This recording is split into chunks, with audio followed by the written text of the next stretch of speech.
Is it going to be weird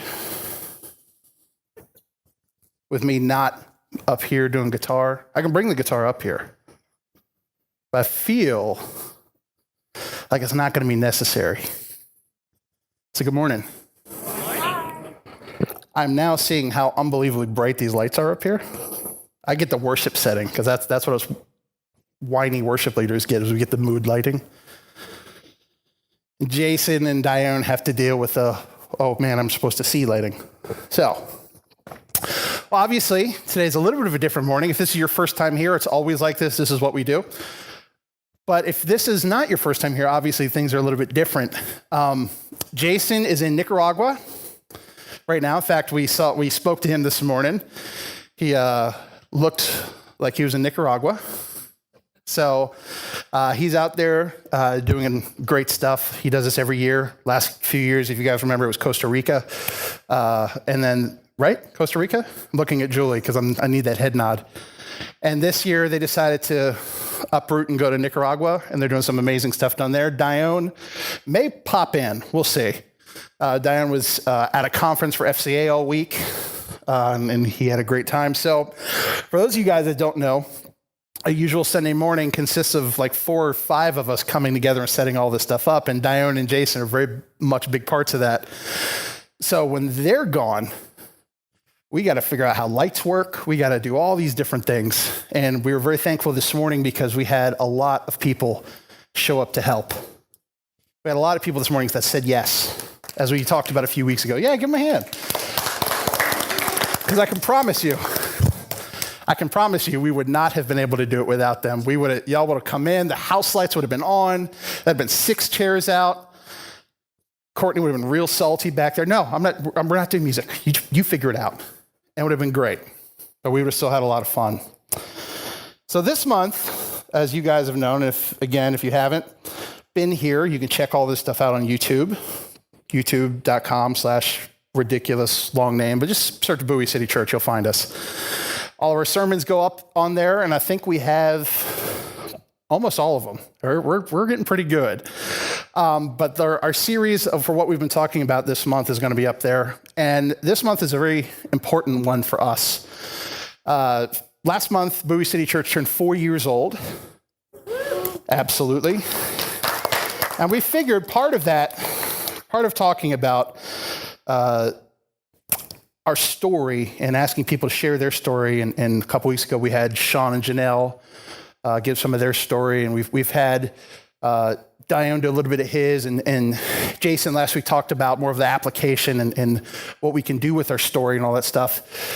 This week, they came and said we wanted to do our story, the story of Bowie City Church. And for those of you guys that don't know, it's an interesting one. So we've got some videos. We're gonna go through. We're gonna do all that stuff. So they didn't just leave us hanging. They filmed some stuff before they left. We're only using half of it because the other half was, but I got approval. I called Jason for permission first. But we wanted to talk about how this all came together. Out of curiosity, how many of you guys were here the first Sunday that we had? How many of you guys whose last names aren't Bolding or Craig were not here? We're here on the first Sunday. Do me a favor. Look around. Raise your hand if you were here the first Sunday. Okay. That's the launch team, which means since then, we have grown. We have invited families into our community, a community that we hope to share with everybody. Bowie is our community, is it not? We are Bowie City Church for a reason. It's because it wasn't just about coming to do church. It was about this church going out and reaching Bowie. The fact of the matter is, right now, almost nobody in here was here when we launched. And that's amazing. I've been a part of a few church plants, and sometimes it never grows beyond the launch team. It stays there. So the fact that this morning we are all here gathered. How many of you guys have been here for less than a year? Okay, cool. 6 months. Okay, that's awesome. How many times is your first Sunday? I'm going to point you out. No, I'm just kidding. That's cool. That's the point. You are our story. This is who we are. So for those of you guys that don't know, we're going to start back at the beginning. We're going to start with the two guys that were really the most instrumental and to this day still really are the most instrumental part of what we do here. That's Jason and Dione. This is the video that wasn't sounding good that I'm not going to make you guys suffer through. For those of you guys that don't know, a lot of this stuff started at Mount Oak with Jason and Dione both having worked there at some point in time. For those of you guys probably know Dione was the youth pastor there for a while. And way towards the beginning, I think they said 2000, which makes me feel old, Jason and Julie actually moved to the U.S., and they started attending Mount Oak. The reason I bring this up is there's ebbs and flows to this, but this is a very important part, is because without them moving to the U.S., we'd have never had the credit. And that's huge. We're going to cut a couple years later. We're going to cut to 2003. Things at Mount Oak are being Mount Oaky. I was never there, so I don't have a frame of reference. The amount of people that went, yeah, they were there, they get it. Now, I didn't say good or bad, because that's not my place to say. But what was for those of you who have heard Jason and Dione tell the story, do you guys remember what the first thing that they point as a big catalyst for them working together was? Somebody said it.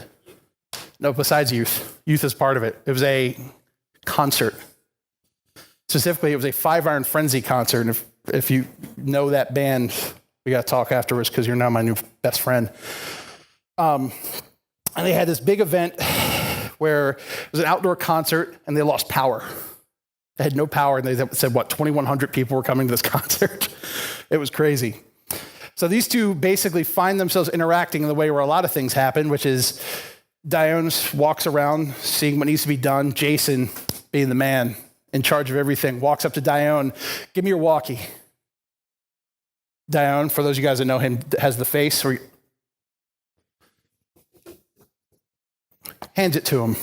From that day forth, we knew how this relationship would work. This is why they don't let me get up here and talk. I'm kidding. From that point, though, things kind of changed. It would eventually grow to them working together, doing youth ministry.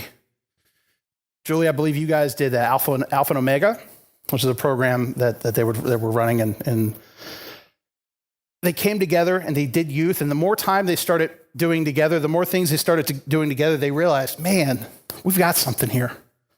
We really work together. Our minds seem to function very, very similarly. So much so that we get kind of weird sometimes, because it got to the point where God would be speaking to one of them and the other one of them saying the exact same thing. And for those of you guys that have ever had that happen, you know how rare that is. It's rare when two people praying for different things, experiencing different things, can come together and say, God spoke to me, and I think we've got to do this. Future planning is going to be a key part in this. So God told both Jason and Dione that there was going to be greater things for them to accomplish together. Cut forward a little bit later.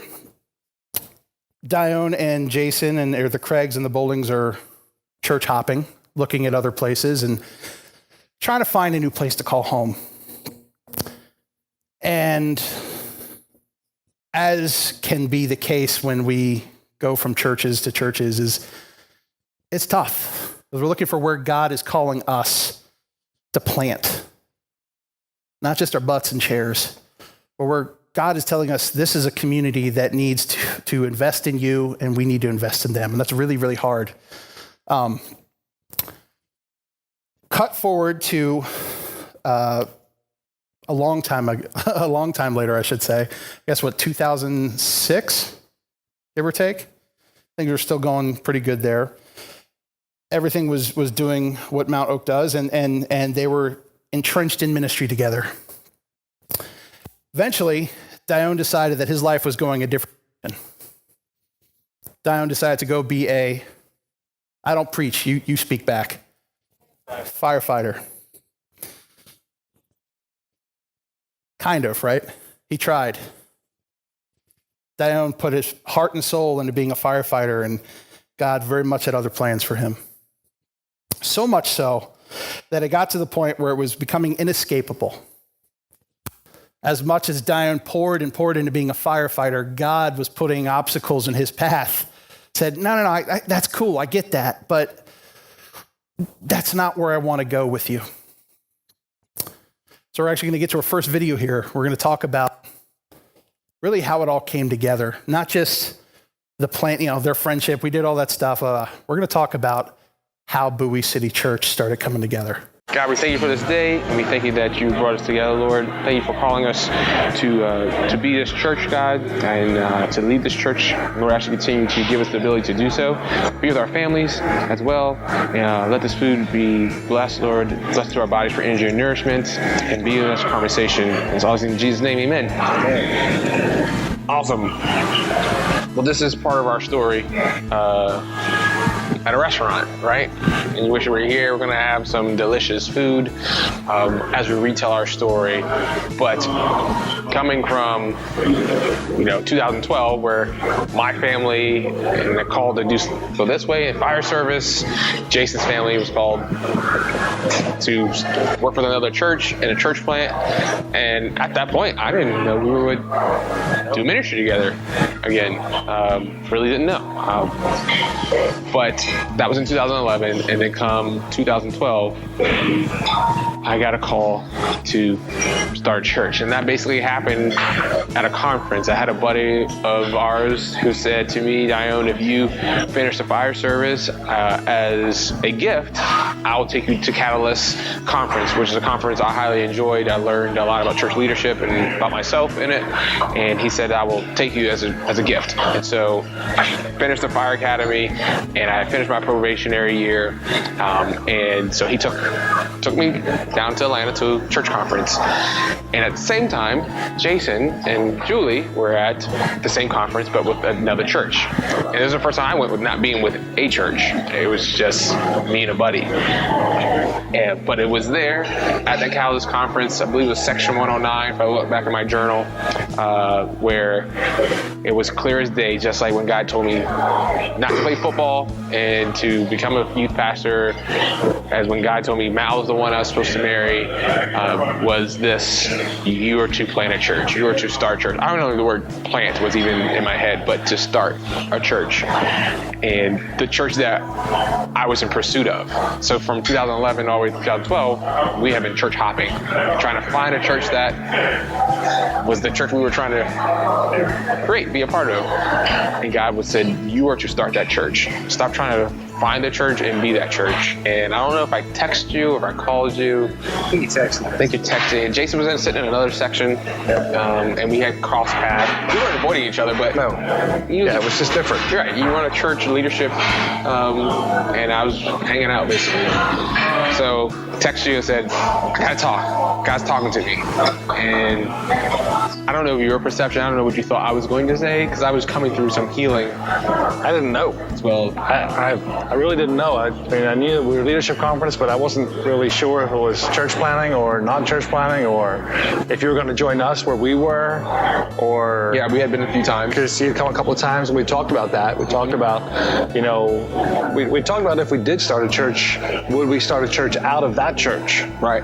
They were church planners. Because they are church planners. So they are church planning church, and so will we do something based off of them? But I had no idea. Right. So I met Jason outside. Julie's with him, and he's like, "What's up? What's going on?" And I'm like, "God's calling me to plant a church."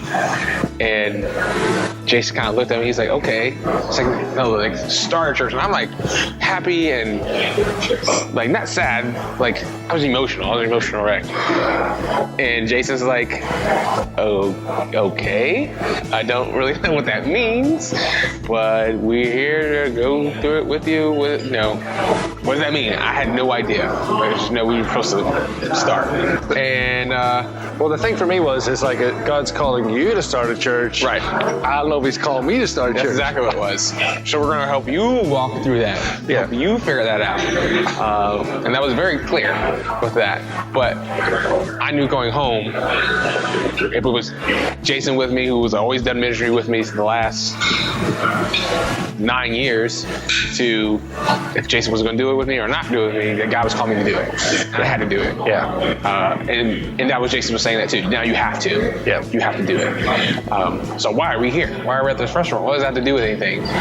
Well, I could not ask Jason to officially be a part if I'm going to start a church. I needed him to tell me no. I need Jason. Yeah. I need you to say no. That's not what we're calling to do. So it was not at this table. I think it was somewhere over there. Yeah. Where Mal and I, my wife, Mal, you guys know Mal, she was kind of like, okay too. Like, I guess if God's calling you to plant a church, I guess we're going to start a church. Where we wanted to officially ask Jason and Julie to join us in planting this church. And what that meant for you guys was that was not the call at the same moment as we were called at that moment. Yeah, it was different. It was different for us because, we loved you guys and we wanted to hear what God had to say to us. Because as exciting as it was for us to think about, it was also really scary for us to think about. In terms of when you step out and you start something like this, there's a huge amount of responsibility. Where we were, we had been serving in our new church, and so they had liking it. We were enjoying it. They were enjoying us. They hadn't thrown us out. They still invited us to a small group. And so that was kind of different, in that we were just kind of finding our feet and learning again and being involved in ministry again and Healing from what we had come through. Yeah. And so, it took us a while then to pray about and process and make a decision. Yeah, exactly what happened. They didn't say yes at the table. They didn't say we're in, which I was hoping for. But shortly after, it wasn't much after, they were saying we're in. Let's walk through this. Let's see how this goes. Yeah. So they asked me, all right, what's your plan? What are you going to do? And so vision cast. So a month later, we need to cast a vision and say, if this is what God's calling you, you need to tell people. You need to say. So I invited the closest people I knew that I would love to be a part of this or just have their support. So we did that in November of 2012. And December 2012, Mal and I went and got church planting training because if we were going to do this, I had no idea. Zero knowledge of church planting. So we went and got training with that and came back and was ready to go. So we took all of 2013 to train, but we weren't going to do all 2013. We really was only going to do 9 months. And during that time, we had met at my house. It was just 8 of us, and it had grown to like 12 of us, and at one point it was like 20 of us, meeting almost weekly to pray, to plan. We were officially a church on paper before we even officially met. So we're getting all the paperwork done, and we were going to start in September. And then it didn't work out. That wasn't happening. That wasn't happening. And we didn't look at it as a failure. No. We looked at it definitely as not opportunity to grow. Yeah. And we needed to. We were short money. We were. We were short money. We were short a building. Yes. And we were short a worship leader. We had no worship leader. No. Everybody we asked said no, or moved out of the state. Which was a definite no. So it was really 1 no and 2 out of state. 2 out of state. So that was we had nobody. So it was going to be YouTube. Yeah. YouTube was going to be our worship leader. That was our plan. That's not how we wanted to start. It was a bad plan. That was a bad plan. But that's all we had. Until Jason had come across somebody that summer. He said, hey, maybe I ask this guy. And I had never met him. And this is where the Hortons come to save Bowie City Church. Pretty much. With them back in it, the game was back on. We're back on. And so we're inviting the Hortons to share their story of how they got involved. After meeting Jason, at a fill-in church service. Another church. And so Hortons, take it away. So for most of you guys don't realize, I think a lot of you guys know Jason and Mal and Julie and Jason. I say Jason, Amal, Julie, and Jason. And D. Most of you guys probably don't know me and my wife. You know my name. You know I'm Caleb. You know I get up here and pretend to play the guitar a lot. And my wife back there is the one that makes the rest of this all happen. Ironically, in September of 2013, the last thing we wanted to be doing in any capacity was be in a church. See, since I was 16 years old, I was in church leadership. I'm 32 now. I've spent half of my life seeing the dark underbelly of church leadership. And I was done. I was, what's 2014? I was 27, 28 or so. I was done. I was so burned out. Before Bowie City Church, we hadn't been to church in 18 months because we had been involved at a church plant in Dundalk that did it the right way. They had a mother church behind them. They had all these different things. They had money. They had everything was set up at this church to be this perfect scenario. We got brought in to lead worship, which is the first time that had ever happened. My entire background before this particular church plant, Dione and I were actually youth pastors at the same time. Somehow, our paths never crossed, but that entire time frame, we were youth pastors at the exact same time. So my background was youth ministry, and we came up to this church because we wanted to try something different.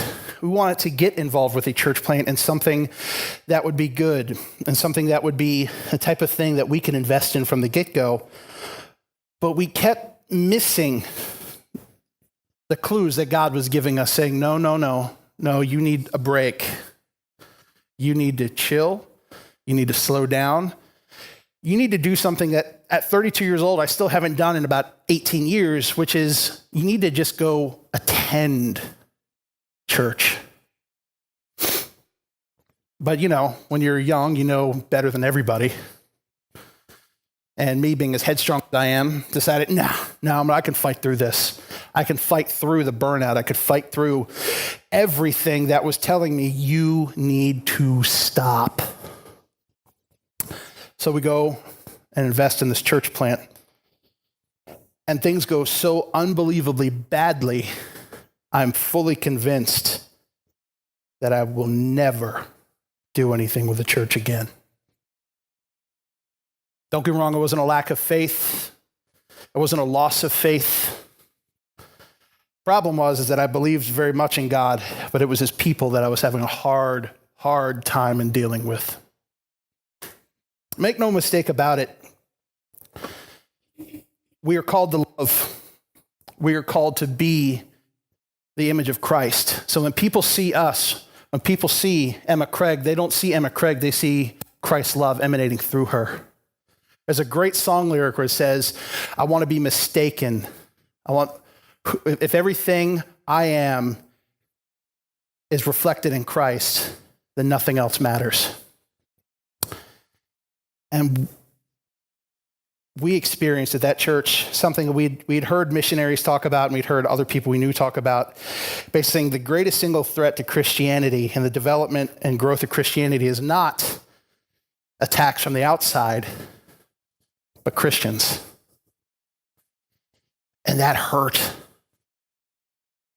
That hurt so bad. So Courtney and I, at the time, our 1-year-old and our 5-month-old, 6-month-old,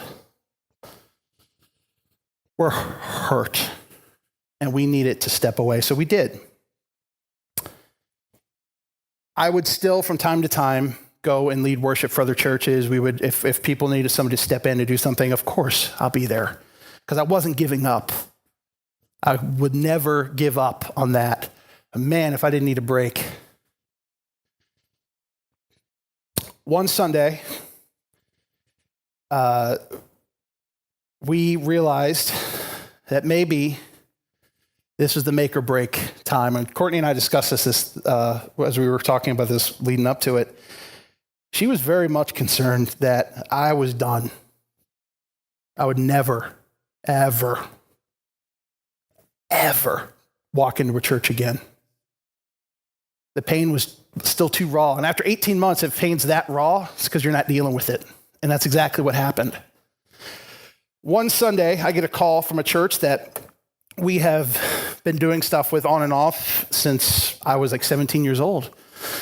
And I said, hey, we've got a real big problem. Our worship leader's sick.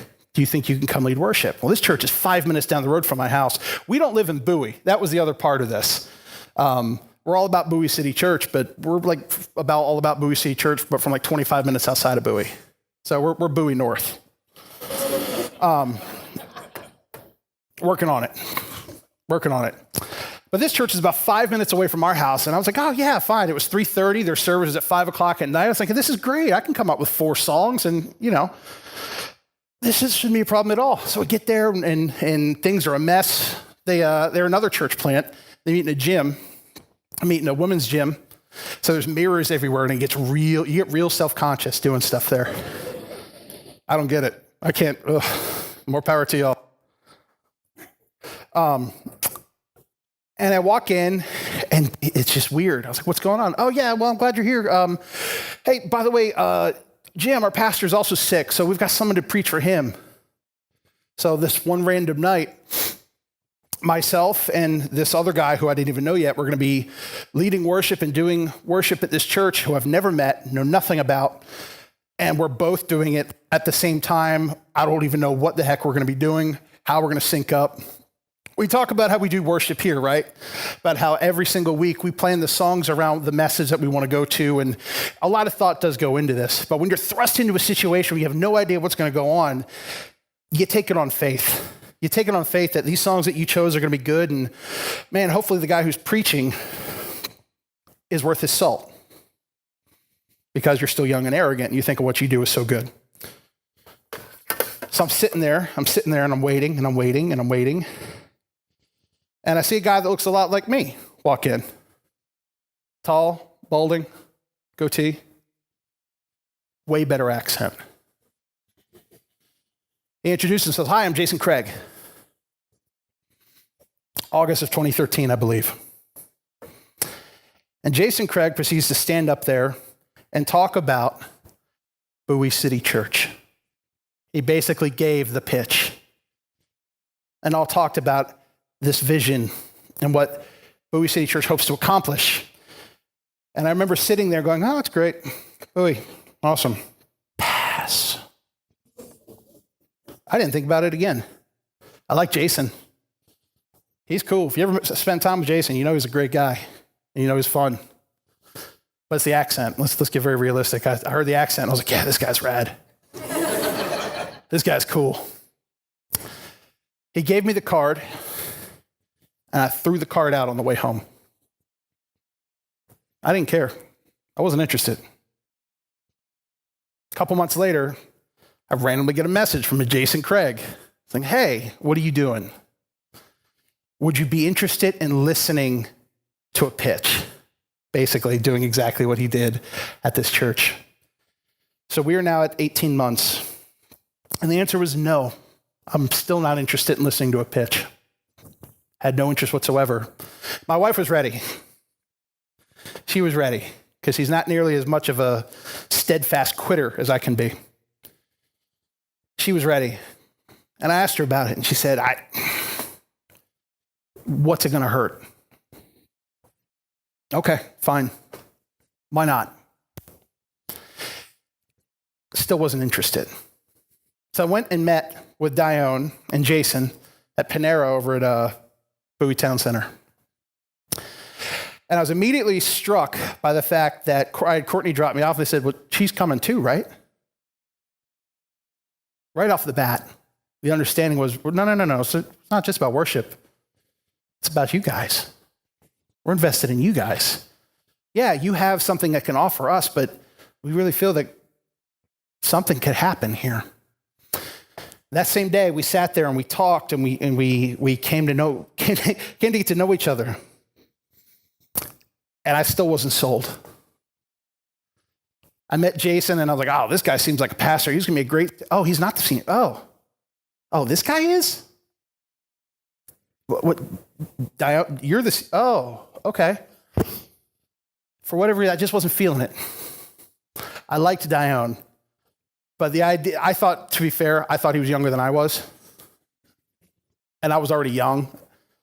I was sitting there going, oh, okay, this young guy's going to be the pastor. Interesting. And it wasn't until the very end when it clicked for me, when I think it was Dione who said, so really all we want to do is come together and serve. And in 16 years, I hadn't heard a pastor say that. Everything from that moment on, my wife and I looked at each other and we knew we're in. Whatever they need, we are in. It's in Bowie. Okay, so it's a 20-minute drive away. That would officially be the closest we had ever lived to any church I had ever worked for by about 45 minutes. Cool, so it's close. We were in. And from that day forward, we knew that God had something for us at Bowie City Church and Bowie. God wasn't giving up on me, even though I had given up on his church. Not yet. Leads to our very first time meeting everybody. And it's a very weird situation when you step in about 3 weeks before church launches and you get to tell everybody, I'm taking over basically the most visual part of your church. Who? Has anybody even heard this guy play? Do we know if he can even do this? At the end, it didn't matter. Because God had been working on something for so long that things were going to work out at this church no matter what. We had already moved launch date back from September, and we were holding on to January 19th, 2014 as our launch date. We knew we would have to do that. But we still had one real big problem. We had nowhere to meet. Every school had said no. Every community center had said no. Every church, hey, we're going to meet at night, said no. So here we are, ready to launch, ready to just go out and do something great, and we have nowhere to do it. And that leads us to the next part. In 2013, we pushed our launch back. We wanted us to now start in January. We set a date for January 19th. It was the third Sunday in January. We didn't want to go too early to the start of the new year. And so we thought, great, that's awesome. That's our date. We're going to go. We've got Caleb and Courtney are going to join us. It's going to be an awesome time. Now we just need somewhere to meet, which you wouldn't think would be too difficult to find here in Bowie, except every school that we contacted, no, they wouldn't allow us to meet. We contacted community centers, no, they wouldn't allow us to meet. And we contacted other churches, and we're like, well, we wanted to meet on Sunday nights and not Sunday mornings, and there was only one other church in the city that actually had a Sunday night service. And so we thought, well, there's plenty of churches that are available, but nobody wanted to allow us to meet in their building on Sunday nights. And so really we're kind of stuck. We had this date. We knew what we wanted to do. We wanted to start advertising. So we were sort of putting out there, January 19th, save the date. January 19th, save the date. 6 o'clock, save the date, save the time. And I called my mom. I was like, hey, do you know anybody anywhere that we could get to really hold our service, to get launched, to start? And she said, well, she works at the Temple Solel on Mitchell Road. And so she said, well, I'll ask the rabbi here if he would mind if we used it. It's Sunday evenings. They don't use the building on Sunday nights. So she came back to me about 3 or 4 days later. She's like, look, sorry it took so long, but they were talking about it, and they were sort of debating about how much they would charge and whether it would be too much or too little. I said, well, what's the price they come up with? And she said, well, they said $425. I said, okay, is that a month or is that an hour? What's the deal with that? She said, no, that's for each month. $425 for each month. I'm like, are you kidding me? That was such a God thing. You got to remember that when we started this church, we started with $8,000 in our bank account.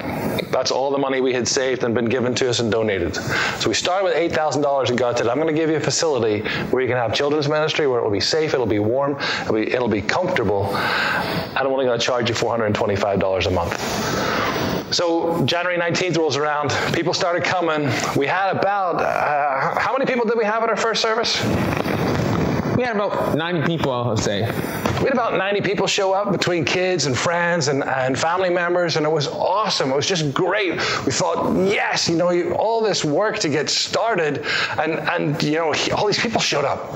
And we're really excited, and we thought, this is going to be wonderful. God's just going to bless it. It's just going to grow and grow and grow. 90 the first week. How many are we going to have the second week? And how many showed up the second week? About 10. About 10. 10. About 10. About 10 showed up. And to be honest, it was really disheartening. It was really like, oh, what happened to the 90? What happened to... And we realized really quickly that God didn't call us to start a church that was all about numbers. God called us to start a church that was about building His kingdom. And I know that you need people to build the kingdom. But God was saying it's not about all the people that come, the numbers that we can count, the people that we can tell how many come to our church. God said it's about life impact. It's about change. And so that's what we started to set ourselves on, was that we were going to see some change. We were going to be here consistently and be ready. So when people came, then we were here to help meet those needs and to help minister to those folks. Over the next few weeks and few months, sometimes the church literally looked like this. We would set up, our team would set up, and Caleb would be ready and ready to go, Dione would be ready to preach, and we literally would start service and there would be no one there. Now, I know that that's kind of like it is right now here on Sunday morning. So we kind of start service and people kind of drift in. The difference back then was no one drifted in. And so we would start service with three people, one person. One time we did start with no other people than the people that came to set up. But we would end church sometimes with only 6 people or 5 people. But you know what? God just said meet. God said plant a church. And planting a church involves meeting and being present, preaching His word, and singing His praise, and doing what God's called us to do.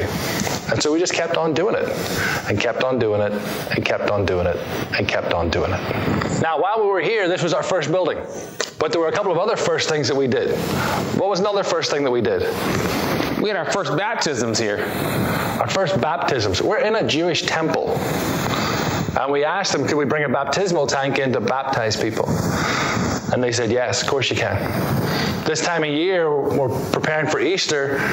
Well, what do most churches do at Easter time? Easter egg hunts. Easter egg hunts. And so what did we do? We did an Easter egg hunt right here at the Jewish temple. And we invited the congregation from here to come. We had a couple of people that did show up, but we invited the neighborhood. We invited the people that lived in this area to come and to be a part of what we were doing here. See, part of our heart for Bowie City Church is that we impact our community. Part of our heart for starting this church was that we would make a difference right here in this city. That we would see God's kingdom come here in Bowie. And so we started doing that right here in this temple. We did that for 15 months. We met every Sunday unless it snowed, unless some reason why we couldn't get here in the building for 15 months. And then we got a phone call.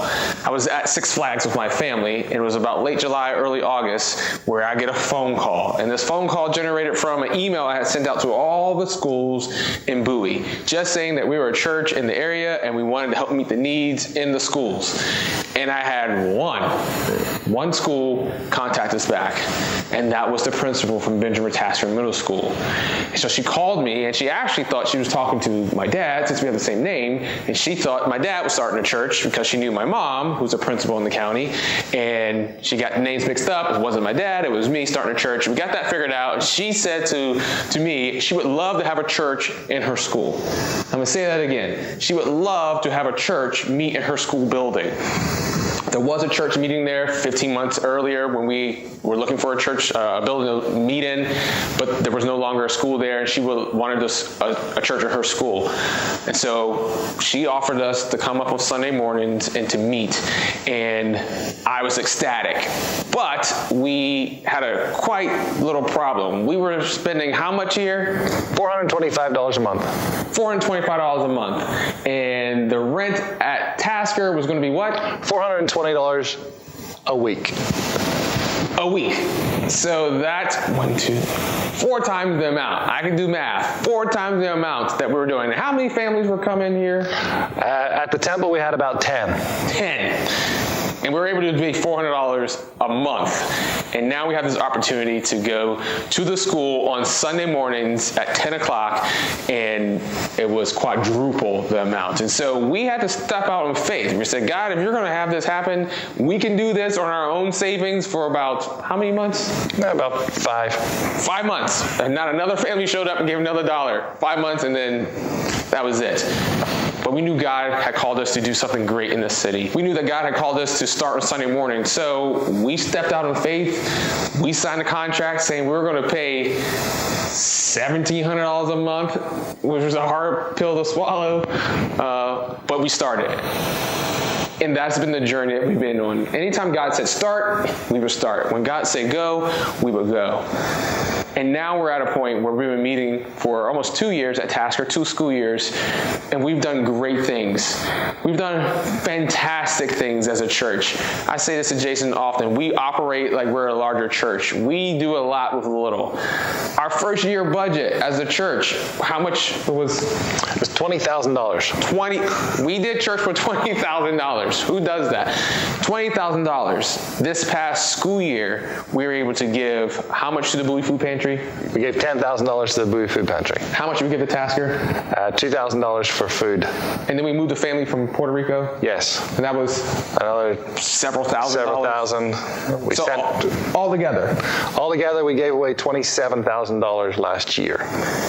From year one, $20,000 to operate, not in giving, to giving over $20,000 in year 4.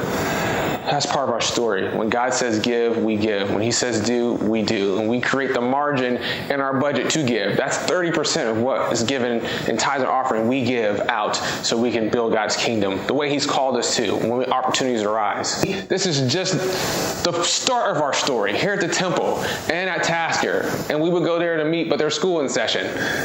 But God has more for us to do. God has a bigger plan, a bigger vision for us inside this city. So we're going to go and see what it takes to build a church and to build the kingdom in the city of Bowie. Come with us. I remember sitting in leadership meeting, we were talking about, we got to do something, man. Like but it's 4 times more.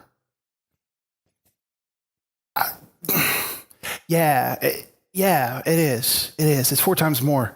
Right, and it's school, which means that we're going to have to do some investing. Which means that we're going to have to make sure that we do things like, I don't know, have black curtains all the way around, which, if you remember meeting at the temple, we never did. If you were at the temple this summer, you notice we didn't use them. It was a huge leap of faith. And the other thing was, like he said, we also were going to go from meeting on Sunday nights to Sunday mornings. That ended up, I think, being the biggest part. I think that was probably the most important part of it. And I was dreading it because I knew we would have to get here so early to set up. And keep in mind, we set up at what time? 8:30? 8:15, 8:30? Okay, well, for most people, that means getting out of bed and, coming here. 5 minutes before they got to be here, they just get up. Which meant for me and my family, we had to be up at 6:30. This is before school.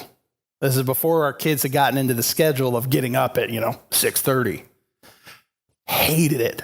I don't care how much it costs. I will pay you to keep it here and do it at 4 o'clock at night because at least I'm awake at 4 o'clock at night.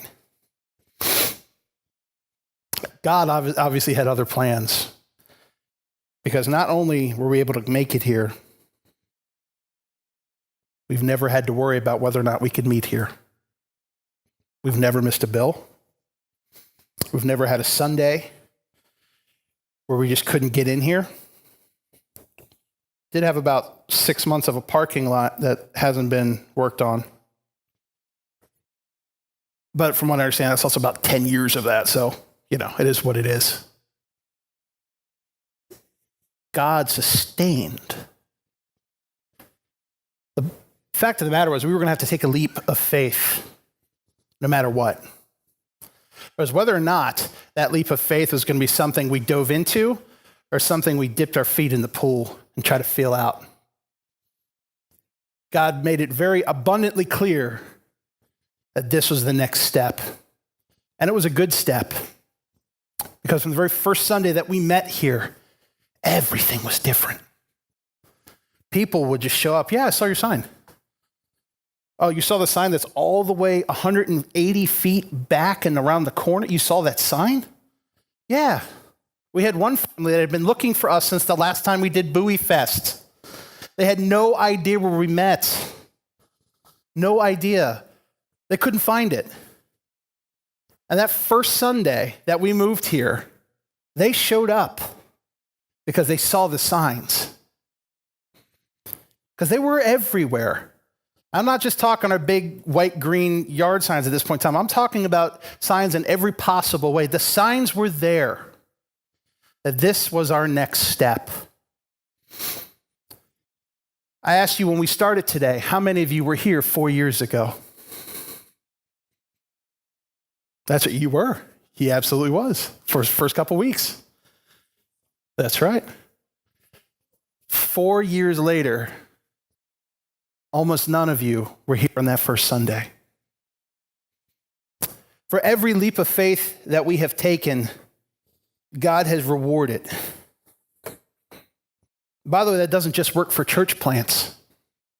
We're called to take leaps of faith. God took a family that had no interest in being involved in church ever again and said, suck it up and make the jump. And it's the best decision my family ever made. We're not moving down to Bowie anytime soon, but I am completely okay with making that drive every single time because you have to take that leap of faith before you can change the world. So the real question is, where do we go from here? So now we're at the to be continued part of our story. God has called us, God has put us together as a team, God has launched us, and God has sustained us in the growth that we have seen in the last 4 years. It's not some significant busting at the seams kind of growth, but it's the kind of growth that's sustainable. It's the kind of growth that makes people want to be a part of what we're doing here. We really want to own the vision that God has called us to have, which that is to reach people and families so they may become fully devoted followers of Jesus Christ. And God really wants us to do that by reaching families in the city, and God really wants us to do that by reaching families and people in this city. And by doing that through our 4 core values, that found people find people, that we are to do life together, we are to give, and when we give graciously. And when we serve, that we serve others first. This is the foundation that we are built upon at Bowie City Church. And you are part of it. You are part of this story. If this is your first Sunday, or if you've been part of the launch team way back in 2013. And now we're at an undisclosed location because we don't know what the future holds. This could be our new church site. This could be, who knows? What does God have for us? We know that Benjamin Tasker is a place that we're going to start and love to be at, and we're going to continue to be there. But we know God has more for us. We're praying that God has a location for us. When? Don't know. We know that God has more families for us to reach. How many? We don't know. We know that God has a budget for us that is going to be huge. How much? We don't know. But what we do know is that God is a part of our story. God's a part of the foundation that's laid here at Bowie City Church. And God's a part of your story. Now the question is he part of your foundation? Is he the solid rock on which you build your family? Is he the solid rock on which you build your faith? Is he the solid rock on which you build your eternity off of? I hope so. That's our prayer. What we want to do is introduce God to your story over and over and over again. And know that your story is incomplete without Jesus Christ being part of it. So we're excited for the future. We're excited for what God has for us. But we're excited for the future that we don't know anything about. Just like we didn't know when we were going to meet back in 2013. Just like we didn't know who our worship leader was going to be. Just like we didn't know that we were going to end up being at Tasker. We didn't know where our soundboard was coming from. It was donated to us. Our first soundboard, that is.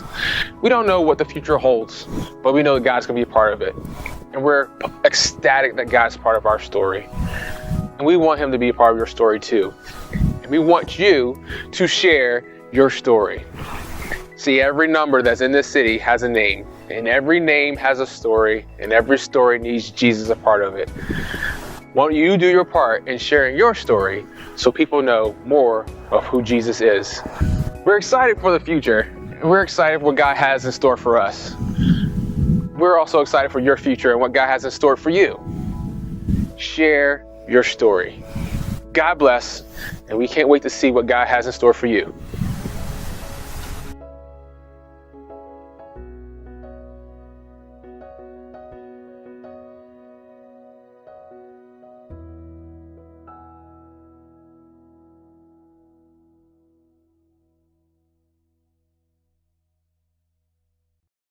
And as the song goes, this is our story, this is our song, praising my Savior all the day long. The song's called Blessed Assurance. It's one we were going to do here, but I want to do something that we've probably never accomplished ever since we moved to Tasker. We're going to end on time. I just said that because Dione walked in. This is our story. Not mine, not yours, ours. Dione, the Craigs, Bouldings, and Hortons are not Bowie City Church. We are a part of it. We are a very small part of it. We are Marshall. No, we are Bowie City Church. Every community around this is Bowie City Church if we do what God has called us to do and to reach those for Christ. Until the whole world hears his name, that we will always have a mission field.